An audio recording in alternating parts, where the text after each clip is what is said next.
ప్రియా చౌదరి గారు నమస్తే అండి. నమస్తే తల్లి. మేడం, ఈ పీరియడ్ పోస్ట్పోన్మెంట్ అనేది అంటే ఏదైనా ఫంక్షన్ ఉంటేనో పెళ్ళిళ్ళు ఉంటేనో ఖచ్చితంగా దేవాలయాలకు వెళ్ళాలంటేనో ఆ టైంలో పీరియడ్ వస్తుందని భయంతో పిల్స్ అనేవి వాడుతూ ఉంటారు. సో దానివల్ల వచ్చే కాంప్లికేషన్స్ చాలా అని చెప్తూ ఉంటారు. ఈ పీరియడ్ పోస్ట్పోన్మెంట్ గురించి ఏం చెప్తారు?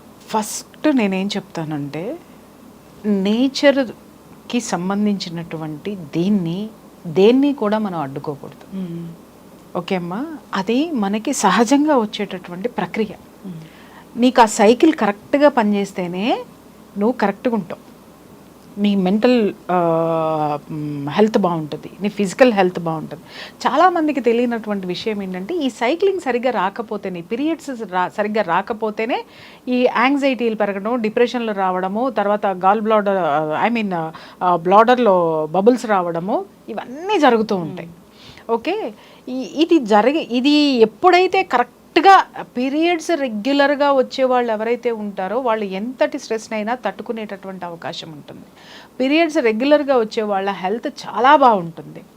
దీన్ని ఆ రెగ్యులర్ ప్రాసెస్ జరిగితేనే ఒక ఉమెన్, ఒక లేడీ, ఒక గర్ల్ చాలా ఆరోగ్యంగా ఉంటారు, పీస్ ఆఫ్ మైండ్ తోటి ఉంటారు. ఎందుకంటే ఆ సైకిల్ ఒక్కటే మన శరీరంలో ఉన్నటువంటి మెటబాలిజం సిస్టమ్ దగ్గర నుంచి అన్నిటిని కరెక్ట్ చేసుకుంటూ వస్తుంది. అది కరెక్ట్గా వస్తుందంటే మనం ఆరోగ్యంగా ఉన్నామని అర్థం. అది ఆగిపోయింది అంటే, ఇప్పుడు మీరు అన్నారు కదా, ఆగిపోవడానికి టాబ్లెట్స్ వేసుకుంటున్నారు అని. అది ఎలా అంటే, బఠానీలు బఠానా వేసేసుకున్నట్టు పోసేసుకుంటున్నారు నోట్లో. ఎంతమందిని చూశానంటే, విపరీతంగా ఒకరింట్లో బాగా పూజలు జరుగుతూ ఉంటాయి, విపరీతమైనటువంటి పూజలు. ఒకరోజు ఈవిడింట్లో జరిగితే, ఒకరోజు బాబాయ్ ఇంట్లో, ఒకరోజు వాళ్ళ ఇంట్లో, వాళ్ళకి అందాన్ని పెద్దది, పెళ్ళిళ్ళు, పేరెంటాళ్ళు.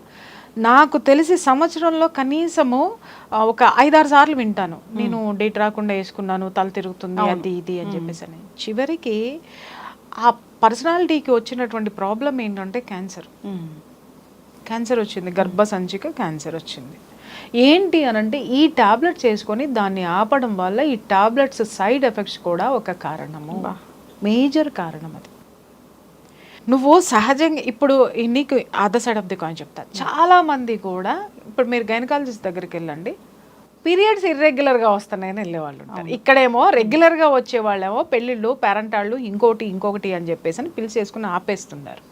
పీరియడ్స్ రెగ్యులర్గా రావట్లేదు, నాకు రెగ్యులర్గా వచ్చేటటువంటి వైద్యం చేయండి అని చెప్పేసి అని ఆయుర్వేదమా, హోమియోపత, అల్లోపత, ఇంకోపత, ఆపత, ఈ పత వాడే వాళ్ళ సంఖ్య ఎంత ఉందో ఒకసారి చూడండి. వాళ్ళని చూసి మీరు నేర్చుకోండి. పీరియడ్స్ రాకపోవడం వల్ల వచ్చేటటువంటి సమస్యలు ఏంటి బాడీలో, రాని వాళ్ళని అడిగితే తెలుస్తుంది. వచ్చే వాటిల్ని మీరు ఆపుకొని మరీ కూర్చుంటున్నారు. ఇక్కడ 2 విషయాలు. పెళ్లి కూతుళ్ళ విషయంలోనండి, పెళ్లి ముహూర్తం ఉందనగా డేట్ వస్తుందండి అని చెప్తారు. మీరు ఫస్టే బ్రాహ్మణుడికి చెప్తే, ఏమండి అమ్మాయి డేట్లో ఉంది అని చెప్తే, ఆ క్రతువు ఏదైతే ఉందో, పూజ పునస్కారాలు ఏవైతే ఉన్నాయో వాటిని మినహాయించి ఆయన చేయవలసింది చేస్తాడు. ఓకే, లేదు ఆ డేట్ వస్తుంది, అమ్మాయికి డేట్, మీరు ముహూర్తాలు పెట్టుకునే ముందు అమ్మాయి డేట్ గురించి ఆలోచించరా? ఇక్కడ ఏంటి, బ్రహ్మాండమైన ముహూర్తం ఉందని ముహూర్తానికి వాల్యూ ఇస్తారు, కానీ ఇక్కడ ఆడపిల్లకి సంబంధించినటువంటి డేట్స్ గురించిన ప్రస్తావన ముఖ్యంగా ఉండాలి మీరు ముహూర్తాలు పెట్టుకునేటప్పుడు. ఆ అమ్మాయి డేట్లో ఉందా లేదా, లేదు. ఇంకొక వాళ్ళకి, కొంతమంది పిల్లలకి ఏమవుతుందంటే టెన్షన్, స్ట్రెస్ ఎక్కువ పెట్టేసుకుంటారు పెళ్ళి అనగానే, ఆ టైంకి వచ్చేస్తుంది అనమాట. సో దానికి ఏం చెయ్యాలి అనేటటువంటిది ముందే బ్రాహ్మణుడిని అడిగితే ఆయన చెప్తాడు. అమ్మ ఆ టైంకి ఒకవేళ పాపకి వస్తే ఏంటి ప్రత్యామ్నాయాలు ఏంటి అని అంటే, ఆయన ఏదో ఒకటి చెప్తారు వాళ్ళకి. ఎందుకంటే శతకోటి దరిద్రాలుగా అనంతకోటి ఉపాయాలు ఉన్నాయి. మీరు అవి వదిలేసి మీ సొంతంగా అవి ప్రివెంట్ చేసేది ఉంది, వాయిదా వేసేది, పోస్ట్పోన్ చేసేటటువంటిది ఉంది కదా అని చెప్పేసి అని మీరు బఠానీలు మింగినట్టు మింగితే ఎన్ని ప్రాబ్లమ్స్, ఎన్ని గైనిక్ ఇష్యూస్ వస్తాయో తెలుసా. ఇంకొకటి ఏంటంటే, బలవంతంగా అది ఆపటం వల్ల వచ్చేటటువంటి సమస్యలతోటి మెయిన్ వచ్చేటటువంటిది డిప్రెషన్, యాంగ్జైటీ, హార్ట్ బీట్ విపరీతంగా కొట్టుకుంటుంది వాళ్ళకి, విపరీతమైన స్ట్రెస్లో ఉంటారు వాళ్ళు. ఎప్పుడూ కూడా ప్రకృతి సహజ సిద్ధంగా మన శరీరంలో జరిగేటటువంటి వాటిని ఆపద్దు, సహజంగా వచ్చేదాన్ని రానివ్వండి. ఇంకొకటి, దేవుడు ముందు కూర్చోకూడదు, దేవుడి దగ్గరికి వెళ్ళకూడదు, పూజలు చేయకూడదు, ఇవన్నీ చెప్తున్నారు. ఇంకొకటి ఏంటంటే, నాకు ఒకరు చెప్పినటువంటి, ఒక గురువు చెప్పినటువంటి విషయము, ఇది నీ శరీరంలోనిదే కాబట్టి నీ ఇంట్లో ఉన్నటువంటి క్రతువులకి ఏమాత్రము అడ్డం రాదు. ఇప్పుడు నేను ఇందాక చెప్పా పెళ్లి ఉంది, అది ఆమె శరీరంలోది, అది ఆమెకి సంబంధించింది. సో దానికి ప్రత్యామ్నాయం ఏం చేయాలో, దానికి అది వచ్చిన తర్వాత దానికి దాన్ని ఏమంటారు, ఉపాయం ఏవైతే ఉన్నదో అది అడ్డంకి కాకుండా ఉండడానికి ఏం చేయాలనేది సదరు మనకి పెళ్లి చేసేటటువంటి బ్రాహ్మణుని అడిగితే ఆయన ఖచ్చితంగా చెప్తాడు. దానికి ఏం చేయాలి, ఏమున్నాయి, ఏమి చిట్కాలు ఉన్నాయి, లేకపోతే దానికి ఏం చేయాలనేది అవన్నీ వదిలేసి మీరు శాస్త్రం తెలిసినటువంటి వాళ్ళని ఒకసారి అడగండి. ఏమండి ఇది ఇట్లా మా వాళ్ళది పెళ్ళి ఉంది, నేను వెళ్ళాలనుకుంటున్నాను, నాకు డేట్ వచ్చింది, వెళ్ళొచ్చా, వెళ్ళకూడదమ్మా అని కొంతమంది కరాఖండిగా చెప్పేస్తారు. మీరు మానేయండి. లేదు మన ఇంట్లో తమ్ముడిదే ఉంది, లేకపోతే ఇంకొకళ్ళది ఉన్నది అనుకున్నప్పుడు మీరు సహజ సిద్ధంగా వచ్చేటటువంటి దాన్ని మీరు ఆపలేరు. ముఖ్యమైన పనులకు దూరంగా ఉండండి. ముఖ్యమైన పనులకు అంటే అన్నిట్లో మనమే దూరిపోయి మనమే చేసేయాలి.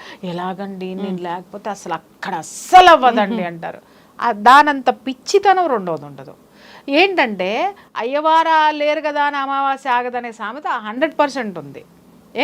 అట్లాగని ఈమె పెళ్ళికి వెళ్ళకపోతే అస్సలు కుదరదండి, అస్సలు ఎవరు చేయరండి అంటే ఈవిడికి ఊహించేసుకుంటుంది నేను లేకపోతే అక్కడ ఏం జరగదని. ఈవిడికి పూసుకుంటుంది కాబట్టి ఈవిడికి అందరు అన్ని అప్పచెప్పి కూర్చుంటారు. నువ్వు పక్కన కూర్చొని చూడు ఎంతమంది పని చేస్తారు నీ ప్లేస్లో. నువ్వు పక్కన కూర్చొని చూడు, నీ నెట పక్కన పెడతారో నువ్వు చూద్దు కానీ. అట్లా కాదు, ఒక భయం అనమాట, నేనే చేసేయాలి, నేనే ఉండాలి, నేనే చెందాలి అని చెప్పేసి. ఆ టైంలో ఏది ఉన్నా కూడా ఏదో ఒకసారో ఒక్కసారి ఈ మాత్రలు వేసుకొని ప్రాణాల మీదకి తెచ్చుకున్న వాళ్ళు కూడా. అవును, అది బాడీకి సరిపోను. చాలా న్యూస్ బాడీ రిసీవ్ చేసుకునేటటువంటి తత్వం కూడా బాడీలో ఉండదు. అవన్నీ ఆలోచించాలి. మార్కెట్లో దొరుకుతున్నాయి కదా. ఇక్కడ ఉన్నటువంటి మైనస్ ఏంటంటే ನಮ್ಮ ఇండియాలో చాలామంది ఆలోచించేది డాక్టర్ దగ్గరికి వెళ్ళాలంటే 100 ఫీజులు కట్టాలి కాబట్టి మెడికల్ షాప్లోకి వెళ్తే రూపాయికో 10 రూపాయలకో మెడిసిన్ వచ్చేస్తుంది. అది తీసుకొని వేసేసుకోవడం అనేది, అంటే మనకి సొంత వైద్యం అనేది చాలా మటుకు అలవాటు అయిపోయింది. నిజంగా చెప్తున్నాను, మీరు కరెక్ట్గా ఈ క్వశ్చన్ వేశారు కాబట్టి సోషల్ లైఫ్లో ఎలాంటి ప్రమాదాలు జరుగుతాయి అనేది నేను చెప్పాను.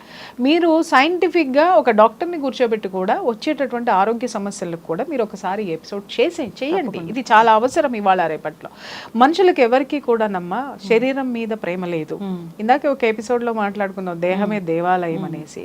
ఆ దేవాలయంలో జరగాల్సిన వ్యర్థం పోయేటప్పో వైపు నుంచి పోతానే ఉంటుంది, పవిత్రత ఉండవలసిన చోట ఉంటూనే ఉంటుంది, దేని పని అది జరిగిపోతూ ఉంటుంది. కాబట్టి దాన్ని అలా వదిలేస్తామా, లేకపోతే దేవాలయంలో మురుగునీళ్ళు పోతుంది, అయ్యో ఇది పోతుంది అని అంటే కడిగినప్పుడు ఖచ్చితంగా మురుగు బయటకు వస్తుంది. దానికి వెళ్ళడానికి ఒక మార్గం ఉంది. ఆ మార్గం వైపు మనం పోవు, అది పక్కనే ఉంటుంది, దాని పని అది చేసుకుంటూ పోతుంది. భగవంతుడిని చూడడమే నువ్వు చేయాల్సింది. నీ శరీరాన్ని సక్రమంగా పెట్టుకో, దేని పని దాన్ని చేసుకుంటేనే నీ శరీరం ఆరోగ్యకరంగా ఉంటుంది. ఇలాంటి డేంజరస్ జోన్లోకి ఎవరు వెళ్ళకండి. పెళ్లిళ్ళు పేరెంటాళ్ళు ఉన్నాయని పోస్ట్ పోన్లు చేయకండి. దానికి ప్రత్యామ్నాయాలు ఏవైతే ఉన్నాయో దాన్ని ఏమంటారు, పరిహారాలు ఏవైతే ఉన్నాయో మీకు తెలిసినటువంటి పందులను అడిగితే వారు చెప్తారు. అకార్డింగ్ టు దట్ చేసుకోండి. మీరు వేసుకోవాల్సిన 2 విషయాలమ్మా. ఒకటి పెళ్ళిళ్ళు పేరెంటాళ్ళు, లేదా ఇంట్లో ఆమెకి పెళ్లి జరిగితేనో వేసేస్తూ ఉంటారు పిల్లలకి. అక్కడ ఇన్ఫర్టిలిటీలో కూడా ప్రాబ్లం వస్తుంది. మీరు ఇష్టం వచ్చినట్టు వేసుకుంటే చాలా ఆ ప్రాబ్లమ్స్ కూడా చాలా ఉన్నాయి. ఇష్టం వచ్చినట్టు సొంత వైద్యాలు చేయకండి. డాక్టర్ని అడిగితే డాక్టర్ని అడిగి రాయించుకోండి. కానీ డాక్టర్ కూడా ఆలోచించాల్సింది ఏంటంటే వాళ్ళ శరీరానికి అది పడుతుందా లేదా, ఎంతవరకు వాడాలో కూడా డాక్టర్ కూడా జాగ్రత్తలు చెప్పి పంపిస్తే కూడా మంచిది అనేది నా అభిప్రాయం. చాలా మంది కూడా డాక్టర్స్ ప్రిస్క్రైబ్ చేయట్లేదు మేడం. చెయ్యరమ్మా. ఇప్పుడు తెలిసిన వాళ్ళు ఉన్నారు అని అంటే కొంచెం రిక్వెస్ట్ చేస్తే వాళ్ళు కండిషన్స్ మీదే చేస్తారు. వాళ్ళు ఇష్టం వచ్చినట్టు వాళ్ళు కూడా ప్రిస్క్రిప్షన్స్ ఎందుకు ఇస్తారు చెప్పండి. రేపు పొద్దున పేషెంట్కి ఏమైనా ఏంటంటే వాళ్ళ పెక్కే చుట్టుకుంటుంది. కాబట్టి వాళ్ళు కూడా ఎట్లా పడితే అట్లా ఇవ్వడానికి వాళ్ళు ముందుకు రారు. మనం బలవంతం చేస్తే వాళ్ళు ఇస్తారు. ఎస్, ఖచ్చితంగా మ్యామ్. చాలా చక్కటి ఇన్ఫర్మేషన్ అండి. జాగ్రత్తగా ఉండాలని కోరుకున్నాము. అంటే ఈ రోజు టాబ్లెట్ వేసుకున్నామా, ఈ పూజ చేసామా, దీనికి అటెండ్ అయ్యామా, ఇక్కడ వచ్చిన పుణ్యమేమో కానీ నెక్స్ట్ అంతకంటే పెద్ద పాపం చేస్తున్నారు. మీ శరీరాన్ని మీరు కష్టపెట్టుకుని నష్టపెట్టుకుని ఇవన్నీ చేసి మీ బాడీకి వచ్చేటటువంటి నష్టాలన్నింటినీ పూడ్చడానికి రేపొద్దున ఈ పూజలు ఏమి సహకరించవండి. లేకపోతే రేపొద్దున ఈ ఎవరికి ఏ పెళ్లిళ్ళ కోసం అయితే మీరు పోస్ట్ పోన్లు చేసుకుంటున్నారో వాళ్ళు వచ్చి మీకు సేవలు చేయరండి. వాస్తవం చెప్తున్నారు. ముందు మనము అలాగే మనది సఫిషియెంట్గా పెట్టుకొని మనం ఆరోగ్యంగా ఉండి మన ఇల్లు చక్కగా పెట్టుకున్న తర్వాత పక్కవాడిది కూడా మనం ఆలోచిద్దాం. ఎస్. అది సో ఈ రోజు పోస్ట్ పోన్ చేసాము, కానీ నెక్స్ట్ వచ్చే కాంప్లికేషన్స్, సైడ్ ఎఫెక్ట్స్ చాలానే ఉంటాయి. Yes. వాటిని ఖచ్చితంగా భరించాల్సిందే. ఇప్పుడు కాబట్టి నేను మీకు ఒకటే చెప్తాను, హోమియోపతి మెడిసిన్ కానీ లేకపోతే ఆయుర్వేద మెడిసిన్ కానీ అల్లోపతి మెడిసిన్స్ కానీ కొన్ని రూల్స్ ఉంటాయి.